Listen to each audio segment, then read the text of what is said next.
മർക്കോസ് 6:30-32 വരെ.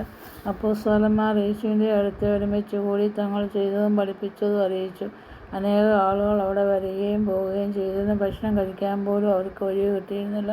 അതിനാൽ അവൻ പറഞ്ഞു, നിങ്ങൾ ഒരു വിജനസ്ഥലത്തേക്ക് വരുവിൻ, അല്പം വിശ്രമിക്കാം. യേശുവിന്റെ ശുശ്രൂഷ വേളയിൽ തന്റെ ശിഷ്യന്മാരുടെ കഠിനാധ്വാനം കണ്ട് അവരോട് യേശു പറഞ്ഞു, വിശ്രമിക്കുവാൻ. ചിന്തിക്കുക, ദൈവത്തോട് ചേർന്ന് ചിലവഴിക്കുന്ന സമയം ദൈവത്തിൽ നിന്നും വിശ്രമത്തിന് അവസരം നമുക്ക് ലഭിക്കുന്നു. തിരക്കേറിയ ജീവിതയാത്രയിൽ അല്പം വിശ്രമം നമ്മൾക്ക് ആവശ്യമാണ്. ഏകാന്തമായ ഒരു സ്ഥലത്ത് മാറിയിരുന്ന് അലറിവരുന്ന തിരമാലകൾ പോലെ ജീവിതത്തിലുണ്ടാകുന്ന ആകുലതകളും ചിന്തകളും ഭാരങ്ങളും ഇറക്കി വയ്ക്കുക. ഓർക്കുക, വിശ്രമിക്കുന്നതിലാണ് ബലം ഒളിഞ്ഞിരിക്കുന്നത്.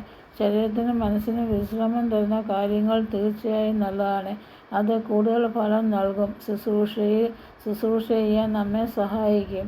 അതിനാലാണ് യേശു അങ്ങനെ പറഞ്ഞത്, വിജനസ്ഥലത്ത് ഒന്ന് വിശ്രമിക്കുക എന്ന്. മർക്കോസ് 6:30-32 വരെ. അപ്പോസ്തലന്മാർ യേശുവിന്റെ അടുത്ത് ഒരുമിച്ച് കൂടി തങ്ങൾ ചെയ്തതും പഠിപ്പിച്ചതും അറിയിച്ചു. അനേകം ആളുകൾ അവിടെ വരികയും പോവുകയും ചെയ്തിരുന്നു. ഭക്ഷണം കഴിക്കാൻ പോലും അവർക്ക് ഒഴിവ് കിട്ടിയിരുന്നില്ല. അതിനാൽ അവൻ പറഞ്ഞു, നിങ്ങൾ ഒരു വിജനസ്ഥലത്തേക്ക് വരുവിൻ, അല്പം വിശ്രമിക്കാം. യേശുവിന്റെ ശുശ്രൂഷ വേളയിൽ തന്റെ ശിഷ്യന്മാരുടെ കഠിനാധ്വാനം കണ്ട് അവരോട് യേശു പറഞ്ഞു, വിശ്രമിക്കുവാൻ. ചിന്തിക്കുക, ദൈവത്തോട് ചേർന്ന് ചിലവഴിക്കുന്ന സമയം ദൈവത്തിൽ നിന്നും വിശ്രമത്തിന് അവസരം നമുക്ക് ലഭിക്കുന്നു. തിരക്കേറിയ ജീവിതയാത്രയിൽ അല്പം വിശ്രമം നമ്മൾക്ക് ആവശ്യമാണ്. ഏകാന്തമായ ഒരു സ്ഥലത്ത് മാറിയിരുന്ന് അലറിവരുന്ന തിരമാലകൾ പോലെ ജീവിതത്തിലുണ്ടാകുന്ന ആകുലതകളും ചിന്തകളും ഭാരങ്ങളും ഇറക്കി വയ്ക്കുക. ഓർക്കുക, വിശ്രമിക്കുന്നതിലാണ് ബലം ഒളിഞ്ഞിരിക്കുന്നത്.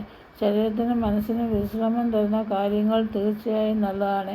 അത് കൂടുതൽ ഫലം നൽകും, ശുശ്രൂഷ ചെയ്യാൻ നമ്മെ സഹായിക്കും. അതിനാലാണ് യേശു അങ്ങനെ പറഞ്ഞത്, വിജനസ്ഥലത്ത് ഒന്ന് വിശ്രമിക്കുക എന്ന്.